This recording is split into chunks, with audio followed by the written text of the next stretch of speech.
In this Ask the Vet episode, Doxadina will show how to properly bandage a wound after it's been cleaned.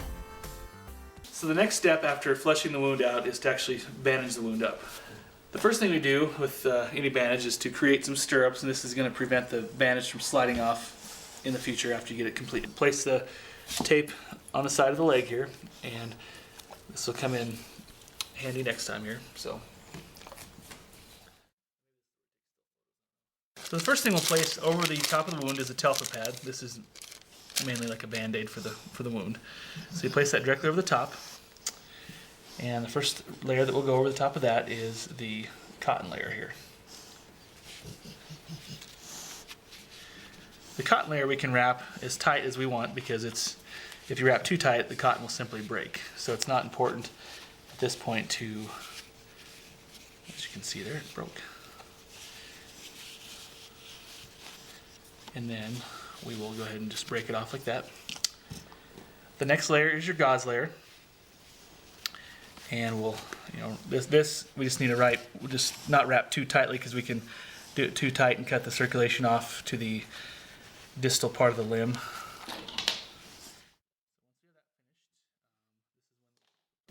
Once we have that finished is when we want to place our stirrups up now. So we'll just simply place them like this, just wrap them back around and adhere them to the actual gauze layer.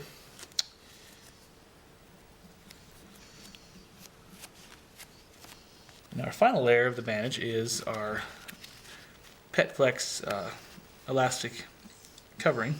We'll wrap this around, and the guidelines for how tight to wrap this is you just want to pull it just so the wrinkles are out of the gauze, and that's it. 'Cause you can actually pull this too tight, and then once again you'll cut off circulation to the distal limb.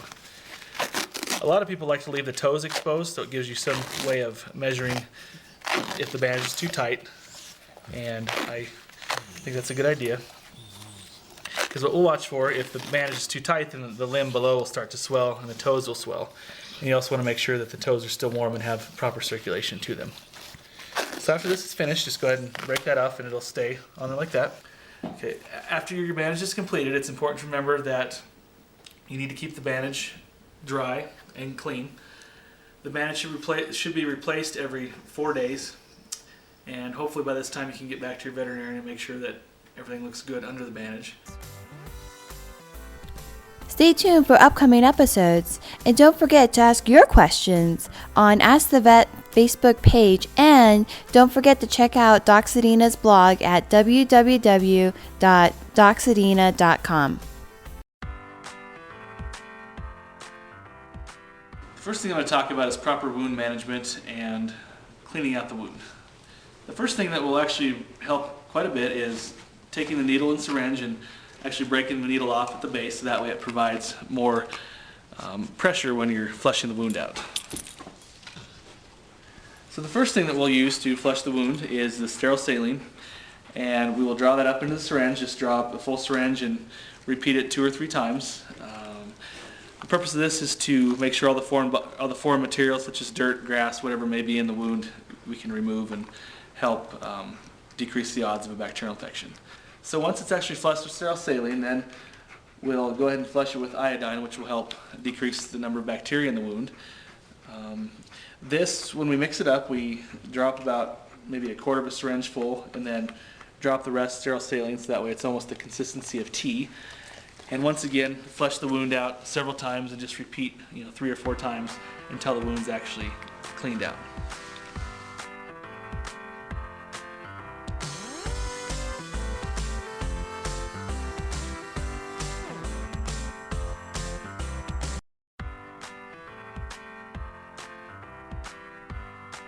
The first thing I want to talk about before demonstrating any first aid techniques is actually maintaining the safety of the first aid provider, whether that be the owner of the animal or someone coming to help the animal that's not the owner.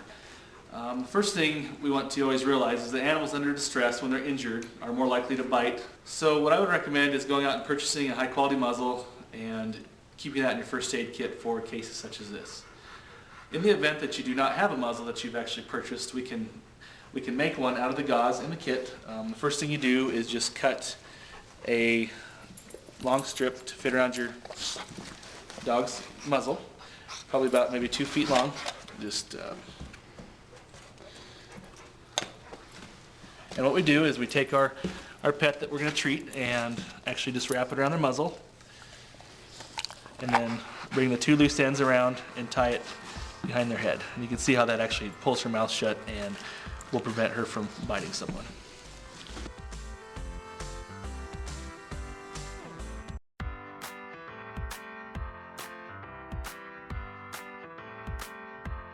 Hi, my name is Dr. Zadina, and I'm a small animal veterinarian up here in Cheyenne, Wyoming. In my spare time, I also enjoy taking my 2 German Shorthairs hunting, pheasant hunting, and then also hiking in the Rocky Mountains. As part of that, I do realize that there is a chance that your pet could become injured while hiking or hunting or whatever you choose to do with your pet. Part of my job, being a veterinarian, is taking emergency calls from area clients.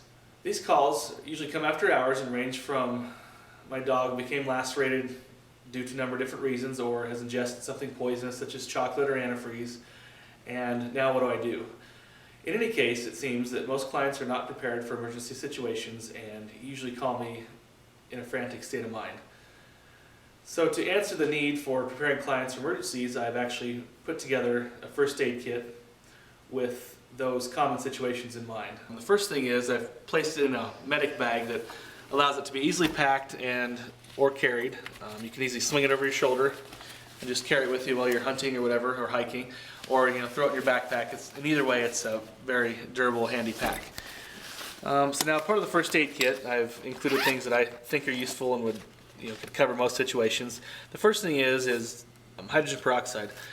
The first thing about hydrogen peroxide to think about is that it shouldn't be used to clean wounds because it does destroy healthy tissue. I've placed it in the kit to actually induce vomiting in the case that your dog should ingest something poisonous. Second, we've included sterile saline. This is mainly for flushing wounds and flushing eyes in the case you would get a foreign body in your dog's eye, such as a piece of grass or sticks or something like that. Also, some iodine spray just to help treat wounds and keep them infection free. The next pocket here we place some bandage material, just various bandage materials, and I've included a guide on how to properly bandage a wound because I do see quite often that owners try bandaging wounds and don't do it properly. And so I want to show everybody how to do it the correct way. Then finally, placed for very serious wounds that require closure that can't wait to get to the veterinarian's office, I've placed a skin stapler, and most dogs actually tolerate this pretty well because the staple going into the skin feels pretty similar to a shot, so they don't really get too excited about it. And then just some miscellaneous tools, a thermometer to take the temperature, and also want to mention that taking a temperature in a dog, you need to take it rectally.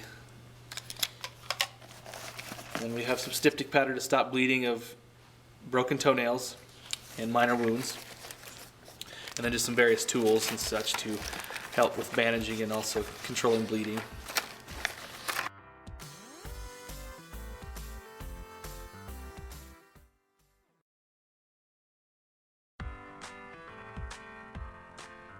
One thing to talk about is what to do when your dog gets something in its eye.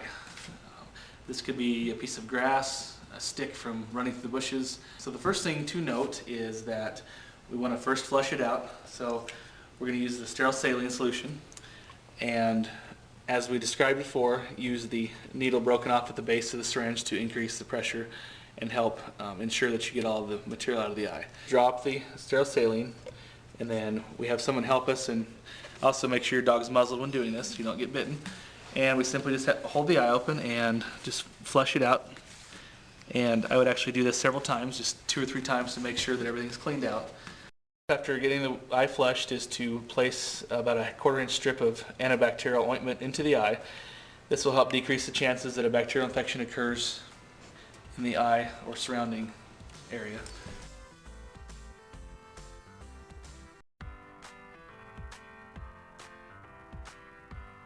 One of the most common questions that I receive is what to do when my pet ingests something poisonous. So there are many considerations to think about when trying to answer this question. The first and most important thing is whether the substance that was eaten is caustic or not. So by saying caustic, I mean that it's something that will damage the esophagus when it's vomited back up.